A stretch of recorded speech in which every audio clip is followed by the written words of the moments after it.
Okay, so just like I said, the V5 is used in case of present tense as well. But where do we use it? We use it in the third person singular subject case, जहां पे s या es लगाते हैं. For example, he goes. गो यहाँ पे main verb है. गो को मैंने क्या लगाया? es लगाया ना इसमें. Why did we do so? क्योंकि es यहाँ पे V5 बना रहा है गो का, और थर्ड पर्सन सिंगुलर सब्जेक्ट के साथ s या es लगता है. This is the rule. You might be familiar with it. Okay, now children, V1 is used in present tense and future tense.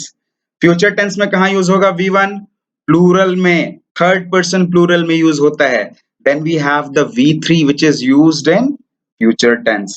You have the V4 for continuous. You have the V2 in the past tense. Okay, now children, most likely you people are very much aware with that form of verbs. So I'll just move on. Now, when do we use simple present tense? Now the question arises, children, कि simple present tense हम कहाँ use करते हैं? कैसे use करते हैं? Okay, so the very first point that we need to keep in our mind is कि we use simple present tense, और जो पहला point है वो ये है, when we state facts or habits. What do you mean by facts here? Facts कोई mentioned या सेड ट्रुथ जो यूनिवर्सली एक्सेप्टेड हो, एक्नॉलेज्ड हो. For example, if I say I go to school every day. Okay, obviously it is lockdown now, अभी की बात मैं नहीं कर रहा हूं, लेकिन I go to school every day. So this is your habit, this is something you do on a regular basis. Okay, another example might be sun rises in the east. Now this is a well and fine accepted example. पूरे दुनिया को पता है कि the sun rises in the east. ये एक universal truth है. तो यहाँ पे भी हम लोग simple present का use करेंगे. Okay, now children, we have a third case when we have a planned action in future. Okay, जब भी कोई ऐसा कार्य हो जो तय है, निर्धारित है कि एक सर्टेन टाइम पर होगा भविष्य में, तब भी हम वहां पर सिंपल प्रेजेंट टेंस का प्रयोग करेंगे. And how I will prove my own words through this example. If I say I celebrate my birthday on Christmas, अभी ये पूर्व निर्धारित है कि क्रिसमस को मैं अपना जन्मदिन मनाऊंगा. अभी क्रिसमस आया नहीं है, क्रिसमस आने वाला है जो कि निकटतम भविष्य में आएगा, और ये पूर्व निर्धारित है कि मैं अपना जन्मदिन उस दिन पर मनाऊंगा.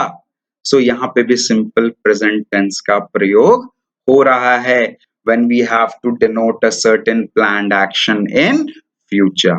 Okay, now look at the next case.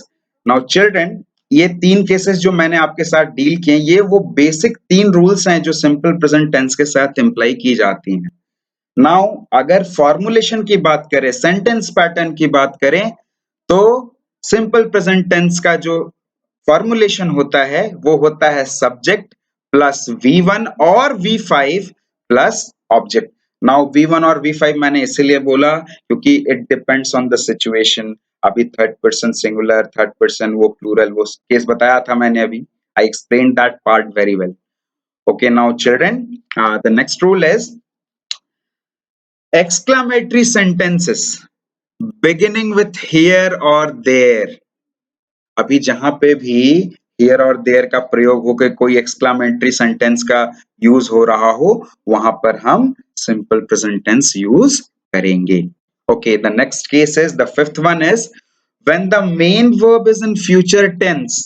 अभी children, कई बार ऐसा होता है कि किसी given sentence में जो main verb होता है वो future tense में दिया रहता है, और वो बाउंड होता है एक कंडीशनल सेंटेंस के ऊपर. अभी कंडीशनल सेंटेंस क्या होता है? जब भी हम ऐसे सेंटेंसेस लिखते हैं ना जहां पे एक कंडीशन अप्लाई हो रहा हो, अनलेस, अनटिल, व्हेन. अभी एग्जांपल के लिए, unless you start writing you will not be able to finish your exam.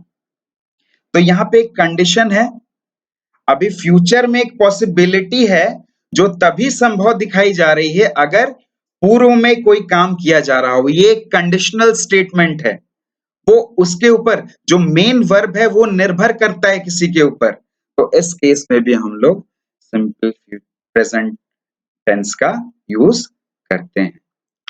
Okay, now children, so hopefully I tried my level best, and the points that I have discussed in today's video, I think they will help you out. And with this, I will just like to end this video.